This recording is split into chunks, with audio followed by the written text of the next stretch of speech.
sehat dan bahagia. Yang terhormat Ibu Kepala SMA Negeri 2 Kalabahi atau yang mewakili. Yang terhormat Bapak Ibu Guru SMA Negeri 2 Kalabahi, terima kasih banyak untuk semua dukungan Bapak Ibu Guru sehingga hari ini berkenan hadir untuk mengikuti kegiatan calon guru penggerak angkatan 11 Kabupaten Alor tingkat SMA Negeri 2 Kalabahi. Sebagai insan yang bertuhan, kita patut mengucap syukur kepada Tuhan karena kasih dan kemurahan Tuhan serta napas yang masih Tuhan berikan. Tuhan berikan kita kesempatan untuk menikmati hari ini, dan Bapak Ibu boleh berkenan hadir untuk mengikuti kegiatan kami pada pagi hari ini. Sebelum kita mulai seluruh rangkaian kegiatan kita pada hari ini, kita akan berdoa. Untuk itu dengan kasih kami persilakan kepada Ibu Maria Tahu untuk membawa kita di dalam doa.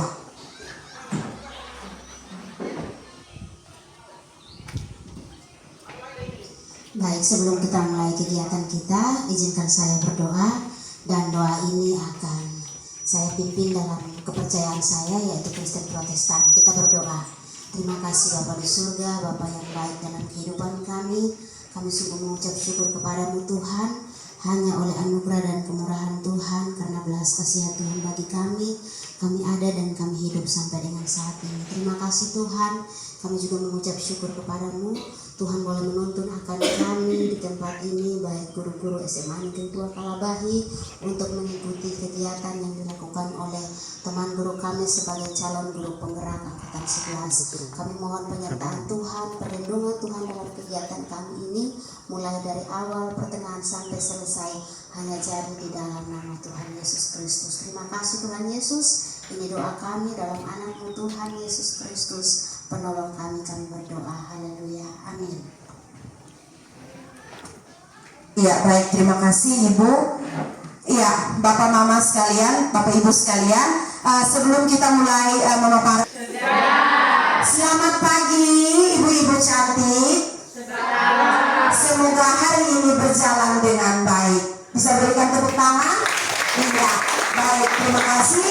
Mungkin Bapak Ibu bertanya-tanya ini kegiatan apa. Jadi kegiatan ini adalah kegiatan diseminasi, dan di diseminasi ini kami telah pelajari di dalam modul LMS modul 1.4. Diseminasi ini ada tertuang disiplin-disiplin positif apa yang kita sebagai guru akan lakukan di sekolah, kemudian bagaimana kita melakukan pembelajaran yang berpihak pada murid, dalam hal ini penyelesaian masalah seperti apa, kemudian posisi kontrol guru itu seperti apa. Nah, itu yang akan kita laksanakan, dan Bapak Ibu sekalian, kita semua saling sharing atau saling berbagi satu dengan yang lain. Kami juga tidak lebih, kami juga masih belajar, dan mungkin Bapak Ibu juga sudah mengetahuinya, namun kita diberikan penguatan lagi lewat kesempatan pada pagi hari ini. Baik, untuk itu tidak berpanjang kata lagi, kesempatan yang pertama saya berikan kepada pemateri pertama. Saya memperkenalkan dulu, ada Ibu Karni Malaila, SPD, dan kemudian ada juga Ibu Mami Nurmania dan saya sendiri, Teruci Padakama. Kami akan membawa materi kita dengan poin-poin yang sudah kami bagikan masing-masing. Baik, untuk itu kepada Ibu Karni kesempatan saya langsung memberikan.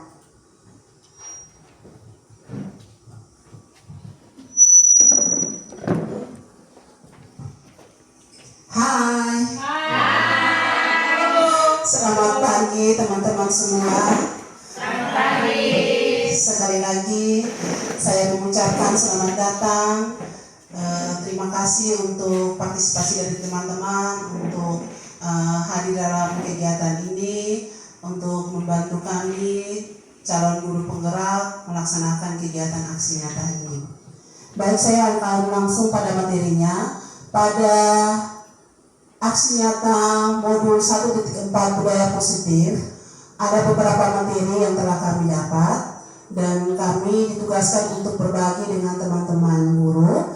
Karena itu beberapa materi ini kami sudah berbagi. Di sini kami ada beberapa teman CGP. Pelajar yang lama yang kita kenal adalah paradigma stimulus respon. Artinya bahwa yang diperkenalkan oleh Edward Lee Thorndike Belajar adalah proses interaksi antara stimulus dan respon. Paradigma lama ini yang biasa kita terapkan adalah stimulus itu berasal dari guru yang memberikan stimulus, dan responnya itu yang dilakukan oleh siswa.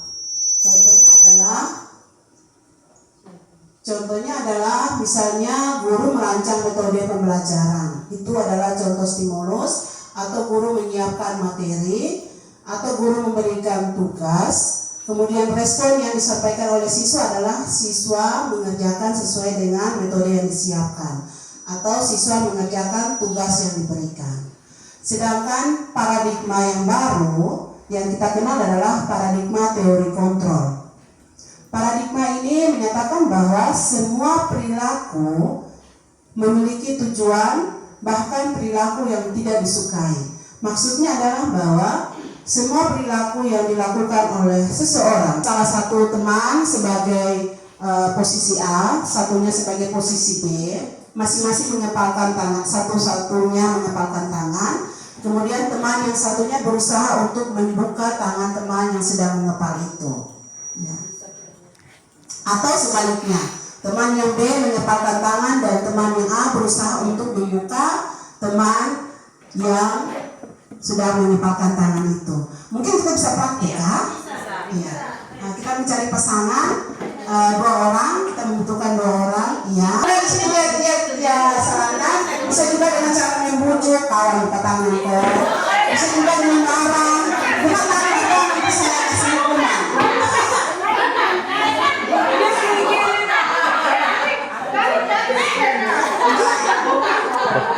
Baik, terima kasih teman-teman. Ya,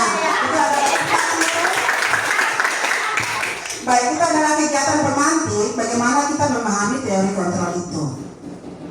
Ya, kita bisa lihat di sini ada pertanyaan. Apakah Anda atau B membuka kepalan tangan Anda? Oke, jawabannya ada yang membuka, ada yang tidak, ya. Mengapa? Apa alasan Anda atau B membuka kepalan tangan Anda? Tadi saya dengar ada yang bilang dengan kekerasan, ada yang karena di Oke. Pertanyaan yang kedua, apakah Anda atau B menutup kepalan tangan Anda? Tadi kita berganti pasangannya. Oke, ya. Mengapa alasan Anda menutup kepalan tangan Anda? Karena tadi kepalan tangan itu kita sedang melindungi sesuatu. Ya, jadi mengapa kalian Anda tidak membuka kepalan tangan Anda? Tidak mau memberikan barang berharga yang ada pada kepalan tangan kita. Oke, tepuk tangan dulu untuk jawaban kita. Kita lihat jawaban soal yang ketiga. Dalam kegiatan ini sesungguhnya siapa yang memegang kendali atau kontrol untuk membuka atau menutup kepalan tangan?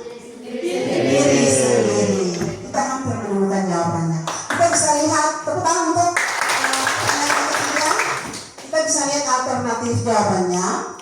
Kemungkinan jawaban kita terhadap pertanyaan-pertanyaan pertama dan kedua bervariasi antara yang bersedia membuka dan yang tidak bersedia membuka. Untuk pertanyaan ketiga, siapakah yang sesungguhnya memegang kontrol, yang menutup kepalan tangan atau yang berusaha dengan segala cara untuk membuka kepalan tangan rekannya?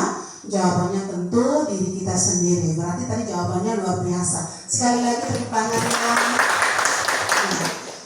Oke, kita akan lanjut.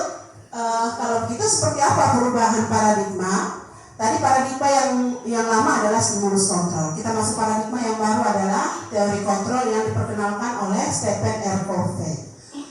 Di sini dia mengatakan, bila kita ingin membuat kemajuan perlahan sedikit-sedikit, ubahlah sikap atau perilaku Anda.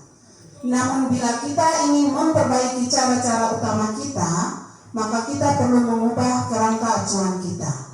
Ubahlah bagaimana Anda melihat dunia, bagaimana Anda berpikir tentang manusia.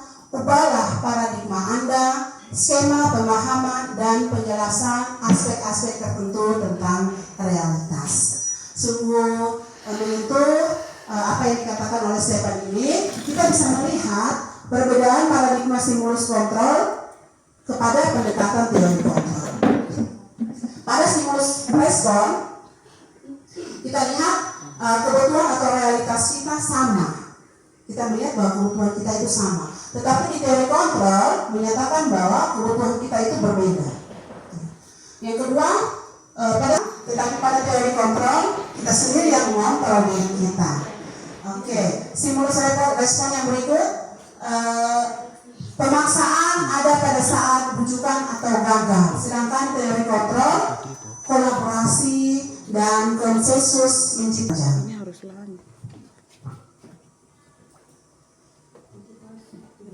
Itu untuk materi yang pertama tentang perubahan paradigma. Kita akan masuk materi yang kedua tentang motivasi, penghukuman, dan penghargaan. Baik, manusia. Apakah kita melakukan sesuatu karena dorongan dari lingkungan atau lainnya? Di sini ada beberapa alternatif jawabannya. Apakah kita melakukan sesuatu itu untuk mendapatkan hadiah? Ataukah karena untuk menghindari ketidaknyamanan, ataukah untuk mendapatkan uang, atau mendapatkan senyuman, menghindari rasa sakit, atau untuk mendapatkan apa yang kita mau. Ini kembali kepada pribadi kita masing-masing. Kita bisa merefleksi diri kita, apa sih yang menjadi mendasari atau mendorong kita untuk melakukan sesuatu.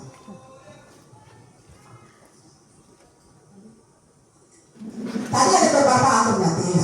Di sini ada 3 jawaban yang mendasari kenapa kita melakukan sesuatu. Yang pertama, untuk menghindari ketidaknyamanan atau hukuman.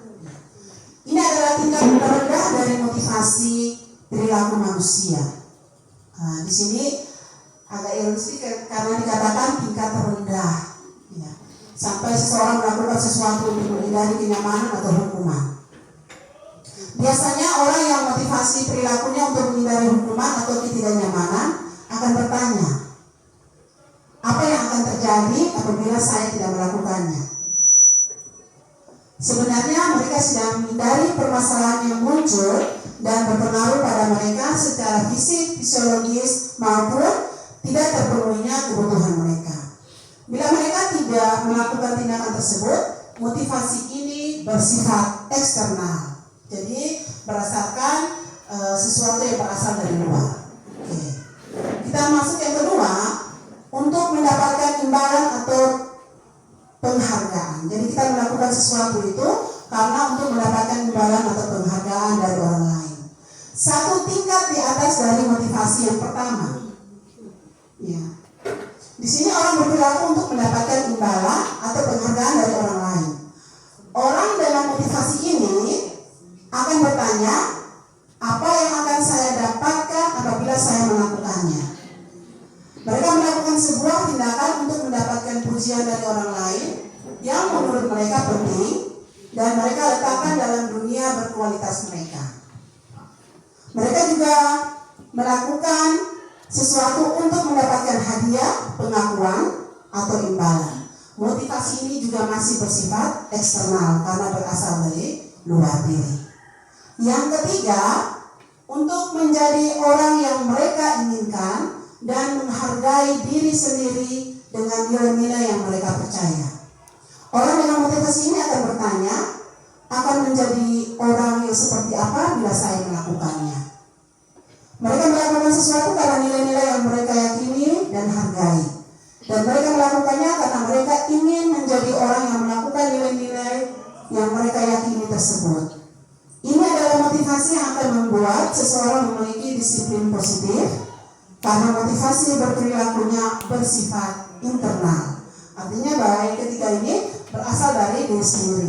Kalau saya melakukan ini, apa yang saya dapat? Ya. Di sini ada pertanyaan. Pernahkah Anda berada dalam sebuah situasi di mana Anda sengaja melakukan sesuatu yang menyakitkan bagi Anda? Bahkan bertabrakan dengan penghargaan dari orang lain? Mengapa Anda tetap memilih melakukannya? Padahal Anda tahu akibatnya akan menyakitkan. Anda mungkin akan dikecam secara sosial bahkan ada kerugian secara finansial. Apa prinsip-prinsip yang Anda perjuangkan dan Anda lindungi? Saat itu Anda sedang menjadi orang yang seperti apa? Ini adalah pertanyaan refleksi bagi kita semua, bagi Bapak Ibu guru. Dari ketiga alternatif jawaban yang menjadi dasar seseorang melakukan sesuatu, ada nomor 1 untuk menghindari hukuman, yang kedua untuk mendapatkan hadiah atau penghargaan, yang ketiga untuk menjadi diri sendiri, menghargai diri sendiri. Kita bisa merefleksi diri kita sendiri, kita ada di poin yang keberapa? Apakah poin 1, poin 2, atau poin 3? Ya. Dan saya percaya bahwa tentunya kita sebagai Bapak Ibu guru, kita pasti memilih kita berada di poin yang ketiga. Ini 2 materi yang dapat saya sampaikan. Kurang dan lebihnya nanti kita akan masuk dalam sesi berikutnya. Saya kembalikan kepada moderator. Terima kasih. Ya baik, silakan berikan tepuk tangan. Baik, terima kasih banyak Pak Ibu. Di kesempatan ini juga kami akan memberikan kesempatan kepada Bapak Ibu untuk memberikan refleksi berdasarkan apa yang tadi sudah dipaparkan oleh Ibu Karni. Bagaimana menurut Bapak Ibu sekalian menanggapi pemaparan materi yang tadi sudah disampaikan? Mungkin refleksinya bisa mewakili 1 atau 2 orang. Ya, kesempatan saya berikan. Jadi apa yang Bapak Ibu rasakan mungkin, atau mungkin ada hal-hal tertentu yang mungkin selama ini kita sudah lakukan, atau mungkin selama ini kita belum lakukan. Nah, refleksinya seperti itu. Silakan 1-2 orang mewakili. Mungkin Ibu Raja, silakan. Cuma 1-2 kalimat, 1-2 kata saja, 2 kalimat.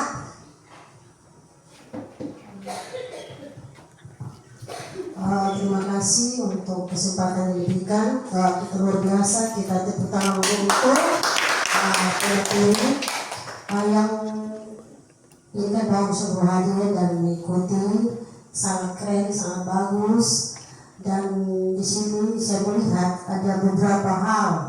Yang pertama di sini ini kayak diminta oleh seorang guru penggerak. Yang berikut lagi, bagaimana yang kita rasakan ketika kita sudah mendengar, karena ini menyangkut sehari-hari kita berhadapan dengan siswa yang memiliki karakter, sifat yang berbeda-beda. Dari semua yang ini, tentu secara teori, praktek kita sudah lakukan di kelas, dan bagaimanapun itu pasti kita sudah lakukan tanpa kita mendengar tadi sampaikan oleh Ibu pun kita sudah lakukan semuanya, dan ini merupakan hal yang luar biasa yang baru bagi kita. Terima kasih untuk pemateri yang luar biasa hari ini.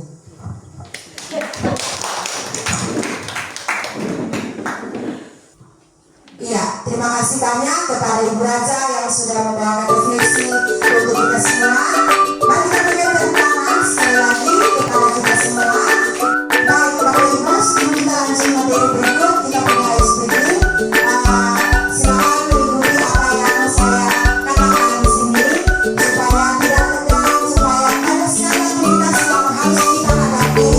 Iya, supaya tidak jenuh sudah. Jadi SPG-nya seperti ini. Saya cari dari komunitas saya.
Bapak Ibu guru hebat.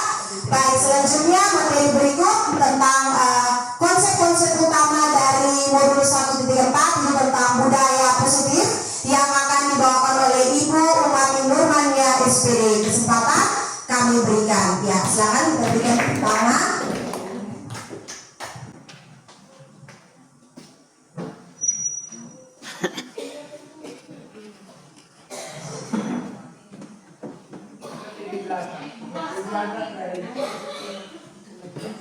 Ya, baik, terima kasih kepada Ibu MC. Selamat pagi Bapak Ibu hebat. Selamat pagi. Ya, baik.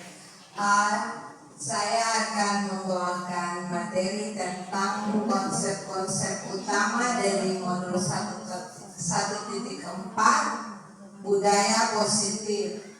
Jadi sebelum saya melanjutkan budaya positif, seperti yang tadi sudah disampaikan oleh Ibu Karni, motivasi motivasi manusia itu ada dibagi menjadi dua, yaitu ekstrinsik dan intrinsik. Ekstrinsik itu yang tadi sudah disampaikan, itu dari luar, misalnya untuk mendapatkan penghargaan atau karena imbalan dan sebagainya. Sedangkan intrinsik itu dari dalam diri kita sendiri, kita mau berubah begitu. Nah, kita lanjut ke budaya positif di sini. Jadi nilai-nilai disiplin positif dan nilai-nilai kebajikan. Nah, nilai-nilai kebajikan ini itu adalah nilai-nilai yang selama ini kita ada jalani, misalnya keselamatan, tanggung jawab, itu adalah nilai-nilai kebajikan.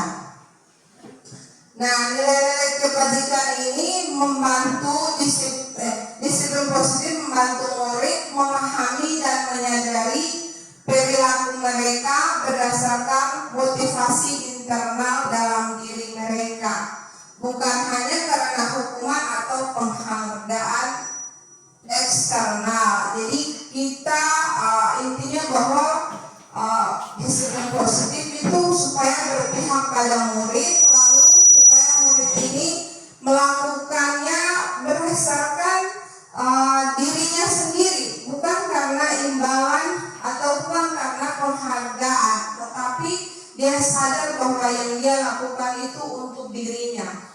Kemudian kita masuk ke yang keempat, yaitu keyakinan kelas. Di dalam disiplin positif ada keyakinan kelas atau keyakinan sekolah. Ini kita sudah terapkan di kelas-kelas kita. Kemudian sekolah juga kemarin kita sudah sempat buat kesepakatan sekolah. Di dalam keyakinan sekolah atau keyakinan kelas ini terdapat pernyataan-pernyataan universal yang mudah diingat dan dipahami oleh murid. Keyakinan ini harus diterapkan secara konsisten di lingkungan sekolah untuk membentuk budaya yang positif. Nah, ini saya pikir kita sudah terapkan semua di lingkungan sekolah kita, terutama di kelas kita.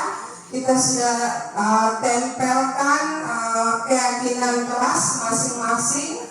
Iya, Ibu lanjut. Ya, selanjutnya konsep utama yang kita pelajari dari modul 1.4 yaitu budaya positif. Ya, ada 5 kebutuhan dasar manusia dan dunia berkualitas. Jadi 5 kebutuhan dasar manusia ini, yang pertama adalah kebutuhan untuk bertahan hidup atau survival. Saya pikir kita semua memiliki kebutuhan ini, yaitu untuk bertahan hidup. Kemudian yang kedua, cinta dan kasih sayang. Ini sangat-sangatlah penting, karena cinta dan kasih sayang, tanpa cinta dan kasih sayang mungkin kita tidak bisa menjalani hidup ini. Kita akan merasa hampa. Ya, baik, selanjutnya yang ketiga adalah kebebasan. Pastinya kita semua mau bebas, tidak mau ditekan. Kita mau merdeka. dalam artian bahwa kita tidak mau ditekan-tekan, kita tidak mau ada di aturan ini dan sebagainya, seperti itu. Kemudian yang keempat adalah kesenangan. Pasti semua mau senang, ya kan, mau fun, happy. Nah, kurikulum Merdeka untuk budaya positif dia dalam penerapannya di dalam kelas itu kita dituntut untuk kelasnya menjadi hidup, tidak penuh dengan tekanan. Makanya ada ice breaking, jangan kalau salah jangan harus dibilang salah, tidak boleh, harus dibimbing. Nanti sebentar kita akan masuk di segitiga restitusi itu bagus sekali.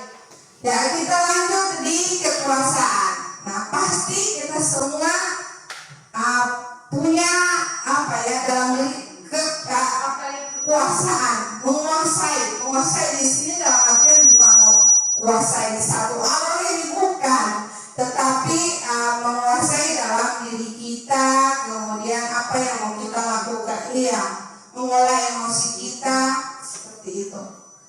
Baik, next.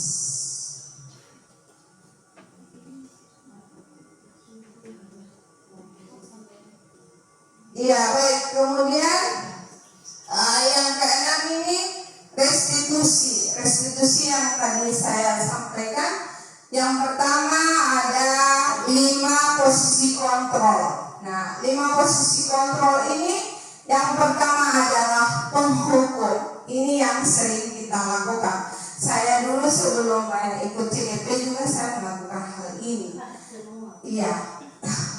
Iya, yaitu penghukum. Seseorang menghukum bisa menggunakan hukum fisik maupun verbal. Ini saya rasa kami semua pernah melakukannya. Kalau anak salah sudah langsung kita hukum, sudah. Kemudian yang kedua, membuat orang merasa bersalah. Biasanya guru akan bersuara lebih lembut. Ya, kalau kita akan seperti kita menyudutkan dia begitu. Ini yang dimaksud dengan membuat orang merasa bersalah. Yang ketiga, menjadi teman. Ini dalam artian bahwa kita penerapan ke murid.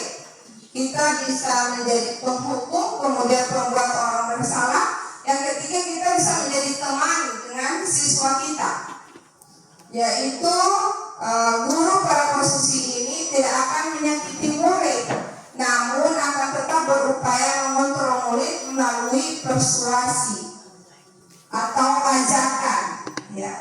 Yang keempat, monitor atau pemantau. Nah, memonitor berarti mengawasi.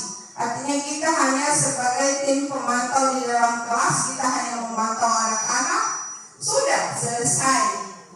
Seperti itu. Yang kelima, manajer. Ini adalah respon atau yang menunjukkan tanggung jawab guru dalam posisi terakhir.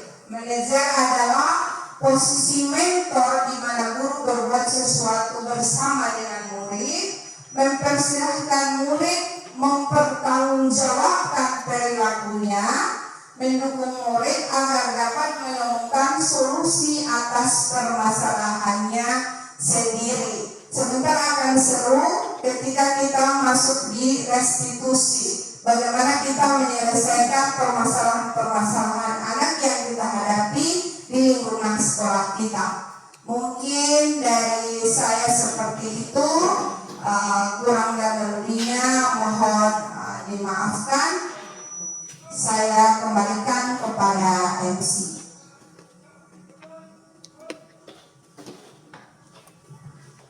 Iya, baik. Mari kita berikan tepuk tangan kepada Ibu Urmania yang sudah membahas tentang budaya positif, kemudian telah menyampaikan tentang 5 posisi kontrol guru. Tadi kita semua sudah melihat dengan jelas, dan saya tahu bahwa kita semua sudah melakukannya juga di dalam kehidupan kita khususnya sebagai seorang guru. Baik, materi selanjutnya yaitu tentang segitiga restitusi. Tadi kami sudah sempat singgung segitiga restitusi yang seperti apa? Segitiga restitusi merupakan cara di mana kita menyelesaikan masalah. Dalam hal ini kita melakukan pendekatan dengan baik kepada murid, dan murid yang akan sadar atas apa yang mereka lakukan, kemudian murid akan berubah tanpa adanya paksaan dari luar, tanpa adanya embel-embel lain, tetapi memang mereka mau berubah untuk menjadi pribadi yang lebih baik. Iya, kita langsung saja kepada segitiga restitusi, dan nanti kami akan membuat berupa drama singkat seperti itu atas satu masalah. Kemudian saya dan Ibu Umami akan berperan. Ibu Umami posisi sebagai seorang guru dan saya posisi sebagai seorang murid atau siswa. Namun sebelumnya Bapak Ibu, di dalam segitiga restitusi ada 3 langkah di dalam menyelesaikan masalah dengan murid. Yang pertama itu kita menstabilkan identitas. Kita menstabilkan identitas. Jadi kita menanyakan dulu, misalkan kenapa, apa yang terjadi dengan kamu. Misalkan kita lihat ada anak-anak yang sedang menangis, ada siswi mungkin dia diganggu oleh temannya seperti itu. Kenapa kamu menangis? Jadi kita stabilkan dulu, kita tenangkan dulu anak. Pertama kali kita tanya, kita melakukan apa nih, persuasi begitu dengan anak ini, kita mengajak dia dan berbicara bersama. Itu kita sudah laksanakan salah satu dari posisi guru, yaitu sebagai teman. Yang berikut lagi kita validasi kebutuhan. Jadi kira-kira apa yang terjadi, kemudian anak ini solusi atas permasalahan anak ini apa, kebutuhan untuk menyelesaikan masalahnya ini seperti apa. Yang terakhir itu baru kita menanyakan keyakinan. Tadi sudah dijelaskan oleh Ibu Umami, ada 2 keyakinan kelas, tapi Ibu sudah terapkan di kelas, dan juga keyakinan sekolah, di sekolah juga sudah terapkan keyakinan tersebut. Nah, terakhir kita akan menanyakan keyakinan kelas kepada anak tersebut, anak yang akan memberikan pernyataan tentang keyakinan yang mereka buat itu seperti apa. Itu kan keyakinan atas persetujuan kita bersama. Kemudian kalau nanti mereka sendiri mengabaikan dan tidak menghargai keyakinan kelas tersebut, wah, siapa lagi yang mau menghargai kalau bukan kita si pembuat keyakinan tersebut. Baik, mari kita berikan tepuk tangan dulu untuk kita semua. Iya, kami langsung saja, mungkin ini bisa menjadi speakingnya Bapak Ibu, kami akan mempraktikkan langsung.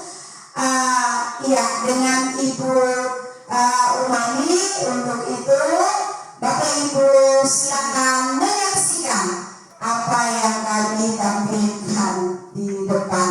Iya. Oke, Ibu Umami sebagai seorang guru, saya sebagai seorang murid. Iya, Bapak Ibu, jadi ilustrasinya ini saya adalah murid yang nakal, yang suka bolos.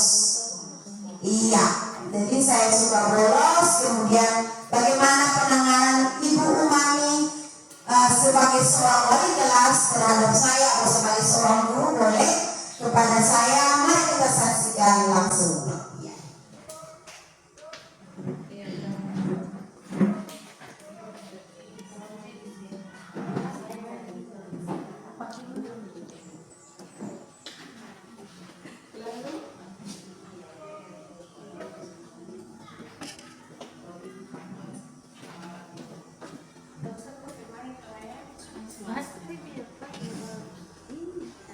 Ya, jadi ceritanya saya siswa yang nakal, Bandel.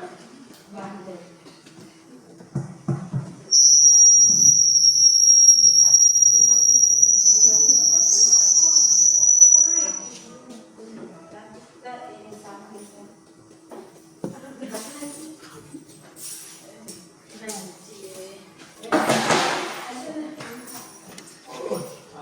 Memang itu anak.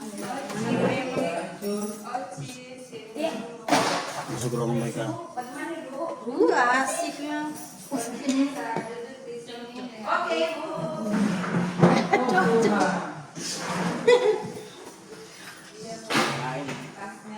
Oke, Bu. Ini mana mau lah? Oke, start di sini dulu kalau saya. Minum air.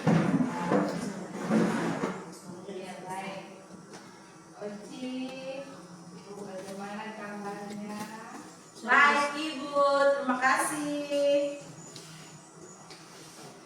Oci sehat?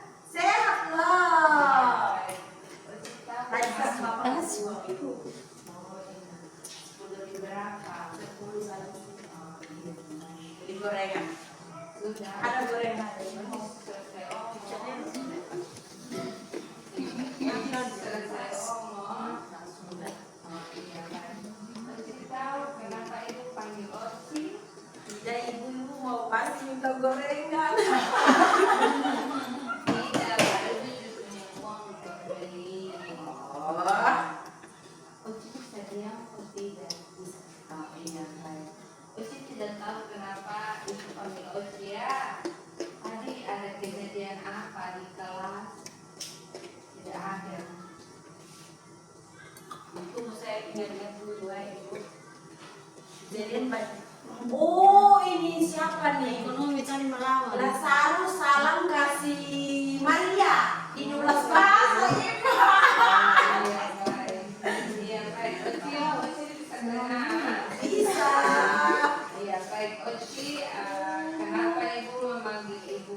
Ibu memanggil Oci ke sini karena Ibu mendapat laporan dari guru fisika. Katanya. Pak Eras Ibu? Iya. Pak Eras lagi nih ya. Katanya Oci bolos saat ada pelajaran fisika. Tidak Ibu, kan tidak pernah bolos di Pak Eras. Punya pelajaran. Jangan bohong. Benar atau tidak? Coba Oci. Kemarin Ibu pas kita baca itu pagar belum jadi yang di belakang. Jadi kita bolos. Jadi saya dan kawan-kawan bolos, terus kita bakar pisang di belakang sana. Kan jam kelas kita lapar. Ibu tahu pasti Oci buat itu karena ada alasannya. Pasti karena Oci pengen bersenang-senang ya. Yang lapar Ibu lapar. Iya itu berarti mau memenuhi kebutuhan Oci yaitu makan malam kemarin. Tapi Oci tahu tidak yang Oci lakukan itu salah atau benar? Salah. Ada benar salah. Kalau salah, kira-kira apa yang harus dilakukan oleh Oci untuk memperbaiki kesalahan Oci? Nanti jangan bolos lagi. Karena itu kan untuk saya. Kalau saya itu pelajaran fisika juga untuk saya punya kebaikan supaya saya jadi anak yang pintar. Kalau itu Oci ingat tidak yang Oci lakukan karena mau bolos itu ada melanggar keyakinan kelas yang kita pernah buat atau tidak? Ya ingat. Ya. Berarti keyakinan kelas yang kita pernah ada. Iya.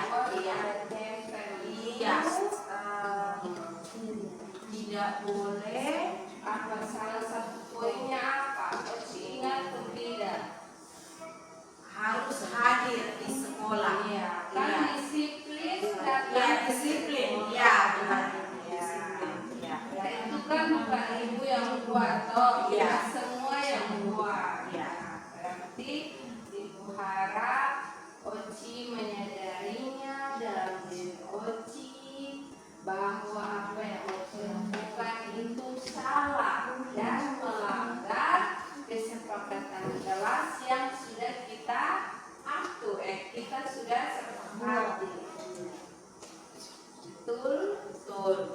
Baik, kalau begitu bisa berbagi ya, bisa baik kalau begitu ibu kasih tahu lagi ya. Insya Allah nanti ibu dapat rezeki banyak bagi Oci uang. Oci boleh kembali ke kelas dan belajar. Ini ibu mau tanya nih, sebelum Oci pergi, ibu mau ngomong juga. Sebelum masuk ke kelas itu Oci harus minta maaf ke Pak Eras karena dengan begitu Oci sudah tidak menghargai Pak Eras.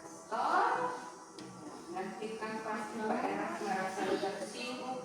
Iya, Oci ini tidak datang mungkin karena tidak suka atau lain-lain. Bisa bisa. Baik, kalau begitu Oci boleh kembali ke kelas bersama teman-teman dan jangan bolos lagi. Terima kasih banyak Ibu. Iya. Dadah. Baik teman-teman, kita berikan tepuk tangan dalam penerapan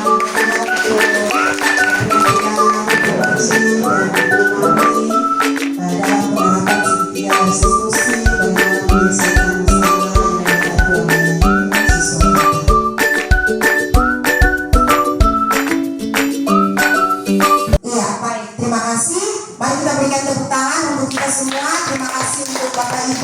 yang sudah dengan setia mengikuti pemaparan kami. Kami harap masih ada di depan lagi. Kami tetap minta kerjasama untuk Bapak Ibu semua untuk mendukung, membuat kita menjadi lebih baik, menjadi pribadi lebih baik lagi begitu ya. Baik, saya mohon umpan balik lagi refleksi seperti tadi yang disampaikan oleh Ibu Raja. Iya, umpan balik seperti yang tadi disampaikan oleh Ibu Raja terhadap apa yang barusan Bapak Ibu saksikan. Ya, untuk itu mungkin ada dari Bapak Ibu yang mau memberikan umpan balik. Kami persilakan Ibu Nova, Ibu Susan. Iya, silakan. Sangat bagus, peran yang sangat bagus dari kedua guru penggerak. Saya lihat memang keadaan seperti ini untuk di kelas ada seperti ini dan membuat emosional khusus saya. Namanya kalau sudah bolos itu berarti lu tidak suka dengan saya. Nah, seperti itu. Nah, itu emosi itu memang akan tetap ada di pikiran, bahkan juga di hati. Lu kenapa bisa begini, lu kenapa bisa begitu. Tetapi dari kegiatan ini kita belajar untuk bagaimana bisa mengendalikan diri. Apalagi saya yang suka ceplos-ceplos, emosi, marah dengan anak-anak. Tetapi ini mengajar kita untuk bisa mengendalikan, mengekang lidah. Karena dari pikiran dia turun ke hati, lalu dia keluar melalui lidah, mulut ini.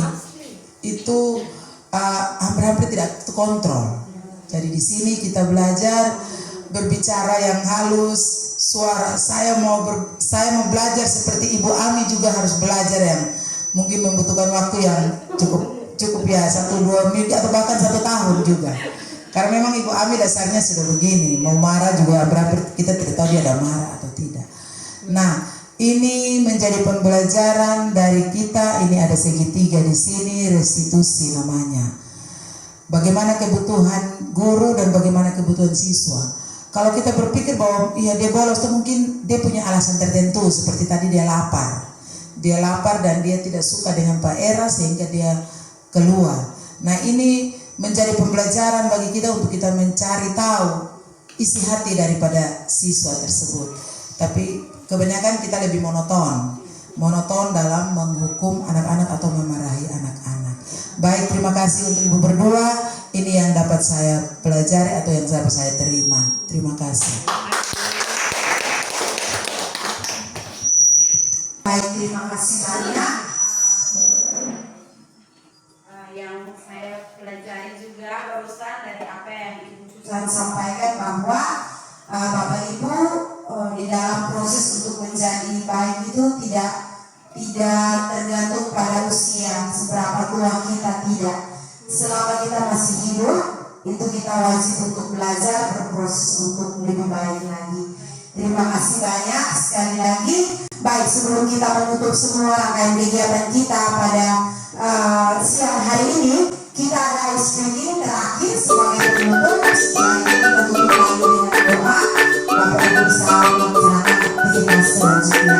Ya, ice breakingnya saya masih butuhkan jari-jari karena jari ini kita pakai ketik, jari ini kita pakai ketik, jari ini kita pakai bermain HP, jari ini untuk pegangan. Ya.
Segala sesuatu membutuhkan konsentrasi yang baik dan kerjasama atau kolaborasi.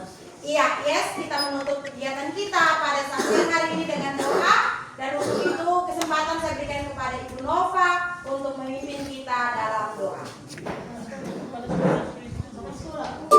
Ya.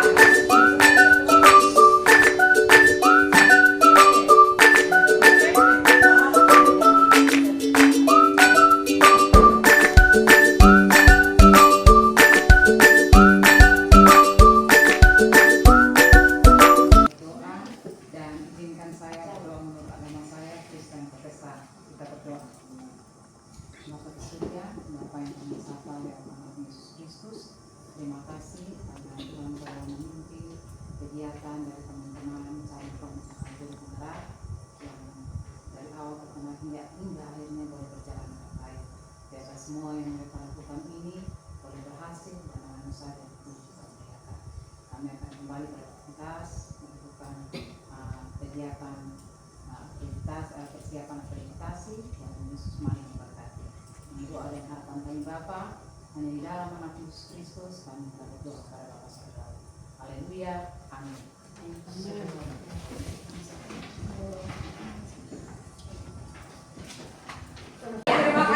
kasih banyak. Terima kasih. Baik, selamat pagi anak-anak semua. Baik, Bu. Apa kabar hari ini? Baik. Tolong berikan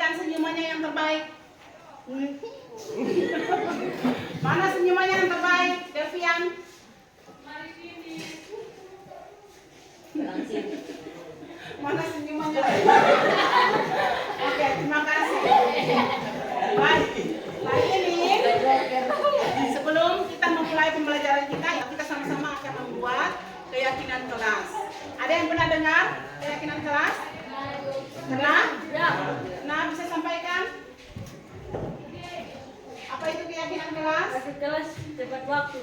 Masuk kelas tepat waktu. Oh, salah satu keyakinan kelas. Jadi keyakinan kelas itu adalah kesepakatan. Kalau dulu kita kenal namanya aturan. Ya, aturan kelas, aturan sekolah. Kalau keyakinan kelas kita kenal adalah kesepakatan antara siswa antara siswa dan antara siswa dengan guru. Baik, pada kesepakatan kelas ini kita kenal ada dasarnya adalah keyakinan kelas. Keyakinan kelas atau keyakinan yang ada pada diri kita sendiri. Berasal dari nilai-nilai kebajikan. Nilai-nilai kebajikan seperti apa? Jujur. Yang lahir dari diri kita, jujur. Apalagi? Sopan. Apalagi?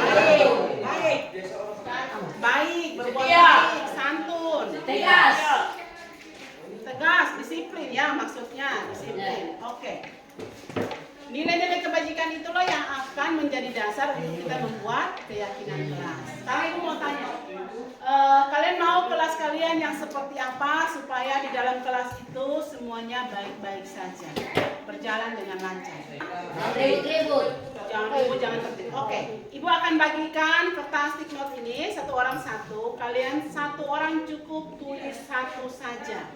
Kalian mau kelas kalian ini seperti apa? Bisa? Bisa.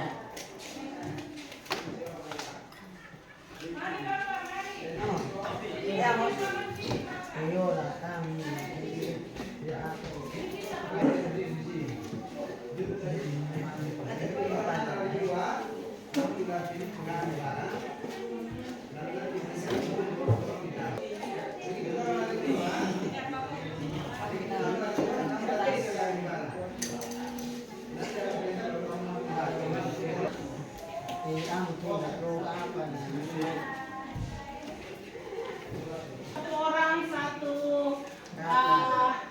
satu apa ya, harapan atau satu nilai yang dia mau angkat yang dapat dibuat di dalam kelas ini supaya kelas menjadi aman. Sudah? Oke. Kalau sudah, Ibu kasih kesempatan. Yang sudah silakan menempel di depan.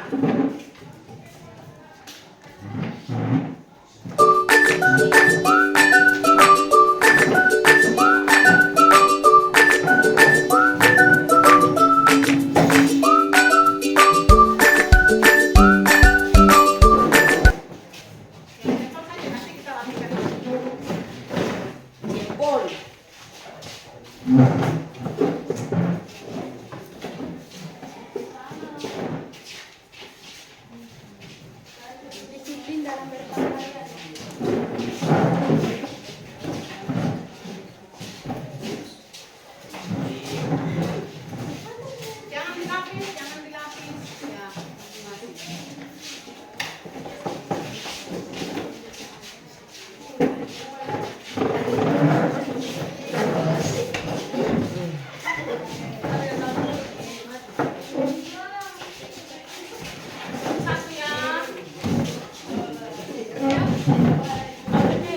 dilapis. Ya, baik, terima kasih untuk semua yang sudah bekerja sama. Sekarang kita akan melihat, kita akan merangkumnya sehingga jika ada yang sama kita jadikan satu ya. Kita mulai dengan kertas yang Ibu pegang. Di sini menjaga keamanan dalam kelas. Waktu menghargai guru dan teman dan sesama. Ini yang rapi karena rapinya sudah ada. Kita boleh. Saya mau kelasnya bersih sama kelasnya diam dan tenang. Kelas diam dan tenang maksudnya bagaimana? Kalau kita belajar itu kelasnya harus hidup maksudnya kalau diskusi ya kita diskusi, kalau presentasi harus presentasi, kalau diam mungkin saat berdoa ya toh? Atau saat guru sedang bicara atau saat teman lain sedang bicara. Berikutnya adalah kelas harus rapi, sudah. Kelas bersih dan rapi, disiplin berpakaian, oke. Jangan bolos, bagus. Kita harus bersih dan rapi, sudah. Saling menghargai satu sama lain, menghargai guru ini harganya sama. Oke? Disiplin waktu, disiplin waktu dalam mengerjakan tugas, sama. Ini disiplin berpakaian. Terus ini disiplin, tidak bolos. Saya mau kelas saya tidak menggunakan HP tidak diizinkan oleh guru. Bagus, ini kan yang tulis ya? Kelas bersih dan rapi. Mana kelas bersih dan rapi? yang satu mau disiplin berpakaian. Pakaian harus rapi sebelum masuk kelas. Betul tidak? Terus siswa harus rapi dan bersih. Mana kita di sini? Wajib mengerjakan tiket. Tema kelas rapi bersih. Terus tema menjadi bersih dan rapi. Kelas bersih. Banyak kelasnya bersih ya? Pakai mana? Sekarang perhatian, kita sudah dapatkan ada berapa ini? 1, 2, 3, 4, 5, 6, 7, 8. 8 kesepakatan kelas antara ibu dan kalian. Ya, baca ya. Yang pertama adalah mengumpulkan disiplin waktu. Disiplin waktu dalam hal mengumpulkan tugas. Oke. Yang kedua, saling menghargai antara kalian dengan kalian, sesama teman dan siswa dengan guru.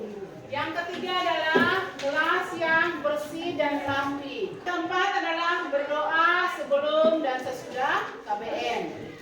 Yang kelima, tidak boleh bolos, masih sama ya, tidak boleh bolos, masuk sama seperti disiplin tepat waktu. Yang ke 1, 2, 3, 4, kelima, tidak boleh ada pembulian. Pembulian ini maksudnya bully, ini tapi kalau jelek ini tuh, nah itu tidak boleh ya, tidak boleh saling menghina. Kalau bahasa sederhananya bully itu kayak tidak boleh saling menghina. Bisa lewat ucapan, bisa lewat tindakan, ya. Oke, yang ke-6 ada disiplin juga. Di sini ada disiplin berpakaian. Tadi ini disiplin mengerjakan tugas ya. Sekarang ini disiplin berpakaian. Yang terakhir, setuju ya? Ya Bu, menggunakan HP jika diizinkan. Jadi di kesepakatan kelas tidak boleh ada kata yang unsurnya negatif, yang ada kata larangan, tidak boleh, jangan, itu tidak boleh. Kesepakatan kelas itu kata-katanya yang positif. Jadi tadi tidak boleh membuli, berarti saling menghargai. Saling menghargai berarti kita tidak membuli toh. Jadi jangan pakai kata tidak atau jangan, gitu ya. Langsung kata positif. Baik, kita sudah dapat kurang lebih ada 7 kesepakatan kelas kita pada hari ini. Semoga kesepakatan kelas ini kalian dapat laksanakan, ibu juga dapat laksanakan, sehingga kelas kita akan lebih baik, aman, nyaman, sehingga kita dapat belajar dengan baik. Terima kasih untuk hari ini kesepakatan kelasnya.